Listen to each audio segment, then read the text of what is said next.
The New York Giants pulled a fast one on the entire NFL. Let's talk about it. My name is Paul. This is Big Apple Sports.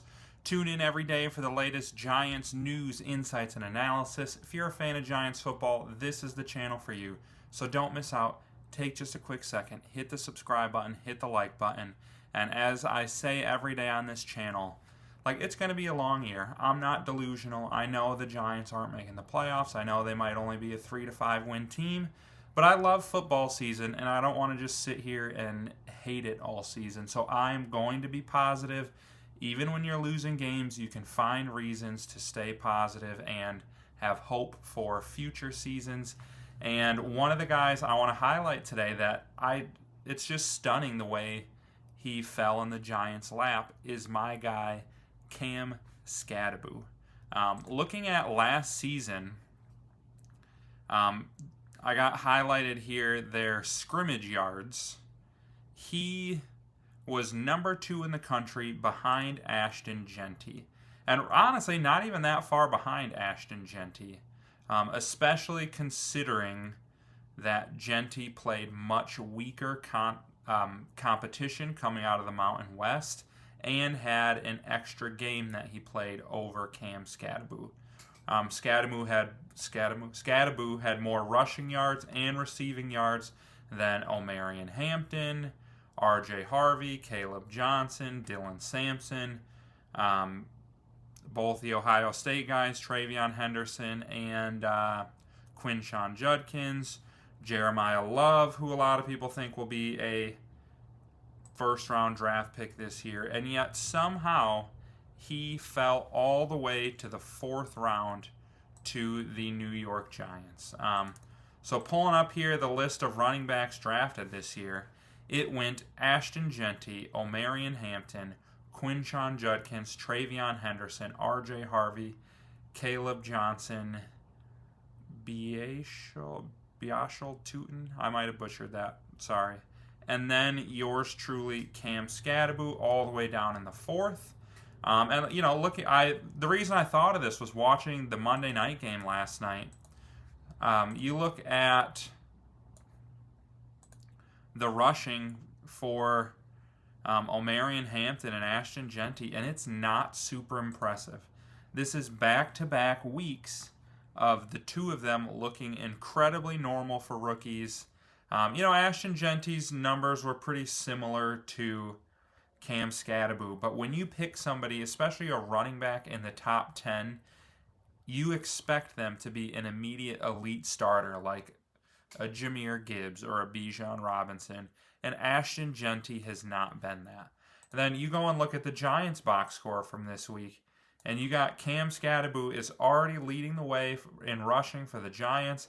He had 11 carries, 45 yards, a touchdown, added a couple catches, I think we're just going to keep seeing him get more and more carries. He, to me, has looked like the clear best back in the Giants' backfield. And not only that, I think he's been pretty impressive as a blocker. He's big, he's physical, he can pick up the blitzes, he's just a great all-around back. Going back to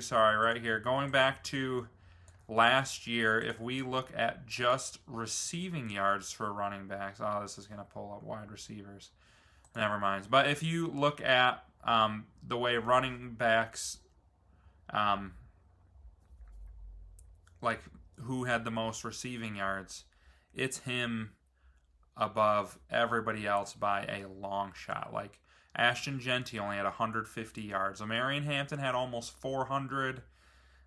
Caleb Johnson had 200, R.J. Harvey 267, but Cam Scataboo went over 600 yards. So I think the big question is, why did he fall so far? And for that answer, we'll pull up his draft profile. Obviously, the production score, they had him as the number 2 running back behind Ashton Jeanty, but there were a lot of people who questioned his athleticism. He actually didn't even run the 40 at the 40-yard or at the combine. A lot of people estimated that if he did run the 40, it would have probably been more in the 4.6, 4.7 range, but pretty crazy vert and broad jump. 40 times are important, But I think a big question a lot of people had for Cam Scataboo is he going to be able to break tackles in the NFL the way that he did in college? And I think a lot of people were worried he wouldn't. Like, he's 5'9", 219. That's good size for a running back. He's obviously big and strong, but going up against 300-pound linemen and 250-pound linebackers, can he be as physical and can he break as many tackles as he did in college? And through 2 weeks so far, it is a resounding yes.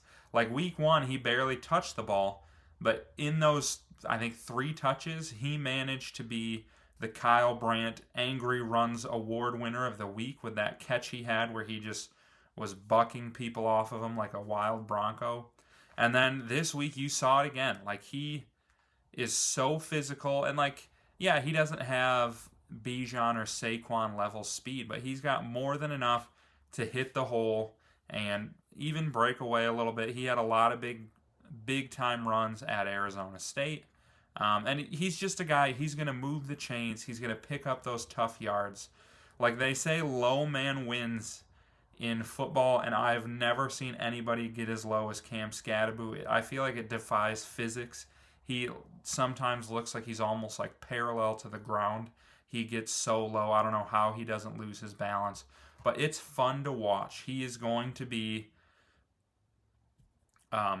everything we hoped for the Giants and more. Like, I myself had some concerns. Like, I'm sure he'll be fine, but there's no way he can break tackles like he did in college. And so far, he has been able to. And he's only, he missed some of the preseason, missed out on some of those workouts. Like, he's only going to get bigger, faster, stronger from here on out.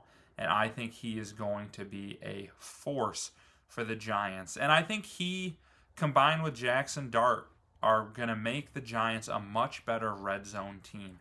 And that's something the Giants have really struggled with so far. This past week, they didn't really need the red zone because they were just scoring 50-yard touchdowns left and right. But as they've gotten into the red zone, they just haven't been able to move the ball. The one example of where they could move the ball this week was when Jackson Dart came out and ran the read option with Scataboo. Jackson Dart's such a threat, he draws the defense to him, and then Scataboo is so big and physical. He had that great run where, and he, like, so much of the defense went after Dart. He had a huge hole, but even then, he probably should have been tackled at like the 6 or 7, fought his way all the way down to the 1, and then easily got in on his next carry. And I just think he and his physicality combined with Jackson Dart running those RPOs, because he's a great pass catcher too, it's going to make the Giants much more lethal in the red zone, and they need that big time. So, Giants fans, give me your thoughts. What have you been thinking about Cam Scataboo? I could have pulled up a couple more running backs besides Hampton and Ashton Genty. Like, R.J. Harvey hasn't been good.